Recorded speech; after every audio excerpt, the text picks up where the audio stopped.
Црна листа, кампување предуставен УЧК, неделава е во знакот на ДУИ. Во 5 минути со Чавес, се ќе ви стане јасно. Навивачката група шверцери може да остане без првиот човек, откако нивниот водач Артан Груби се најде на американската црна листа за корупција. Тежок ден за фановите на Груби, но и за ДУИ.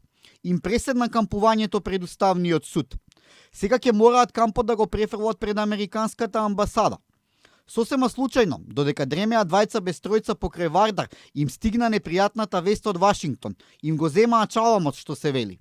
Тоа е, попрво човек ќе се одвикне од алкохол или од дрога, отколку ДУИ од власт. Не им е лесно, 20 години се на власт. Си ги менуваа само ВМРО, ДПМН и СДСМ како коалициски партнери. Те едните, те другите. Само ДУИ беа вечни. Сега кога не се на власт, мора да посегнат по добро познатите методи. Закани, дестабилизации, писма, тензии. Замислете, пишуваат писмо до ЕУ, САД и НАТО да се ангажирале да се зачувал мирот. Нема врска. За ДУИ нема мир само затоа што не се на власт. Откако се во опозиција, ДУИ се сетија и дека постои зборот отчетност.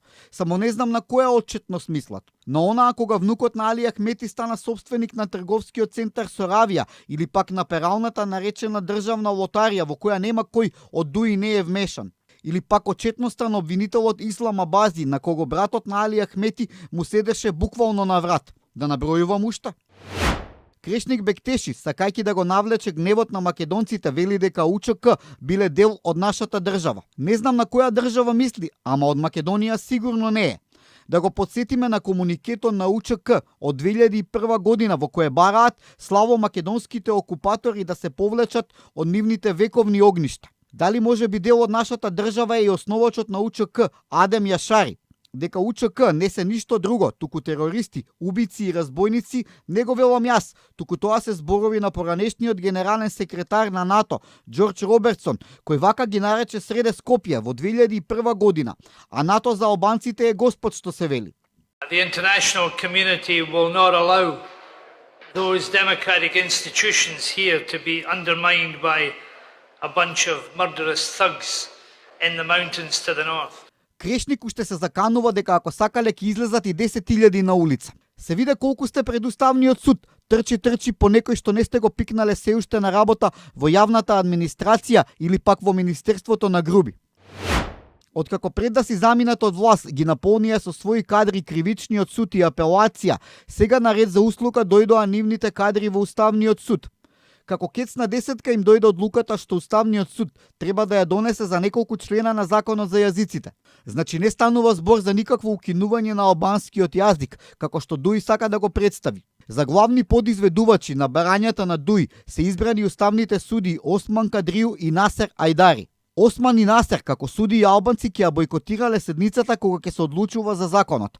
Да им кажам дека не постојат уставни суди и албанци, како што не постојат ни уставни суди и македонци. Постојат уставни суди што го штитат уставот и законите и толку. Овие двајца суди сметаат дека не било во ред да бидат дел од мнозинството што ќе донесе одлука поврзани со албанците. А кога Бујар Османи носеше одлука во име на македонците, тоа беше нормално. Кога Бујар со Захариева договараше протоколи, јазици и историја, тоа беше нормално, бидејќи не ги засега албанците, туку таму некои небитни македонци. Уште викам, мојот јазик, мој идентитет не го допирајте. А боли Бујаре, за македонскиот не те болеше. Таман помисливме дека една колумна ќе помине без нашиот омилен Зоран Заев, не можеме да го прескокнеме и овој пат. Дека не можеме лесно да се откажеме од Зоки не подсети Бојан Јовановски. Тој вели дека Заев го чинел живот и оти кај него во кабинет, заедно со лидерот на српската опозиција Драган Џилос, договарале шарената револуција од Скопје да се преслика во Србија. Па нели протестите беа спонтани и граѓански? Бугарија жари и пали во ЕУ. По Македонија Бугарија стави вето и за Србија да ги продолжи преговорите. Бугарија блокира. Причината е една и едноставна. На Бугарија не и се допаѓа поддршката што Србија ја дава на Македонија и што македонците за вистински браќа ги чувствуваат србите, кои ни признаваат и јазик, и народ, и црква, и историја. Не за џабе постои еден израз, се избугари работата. Уствари ја избугарија ЕУ. Како рече новата комесарка за проширување Марта Кос, дека нема да дозволи билатералните проблеми да бидат пречка за ЕУ. Уреду е Марта, ама не брани. Политичката кариера на Артан Груби почна на тврдината Кале, а заврши исто така на Кале, но на онаа политичката. Што ти е живот?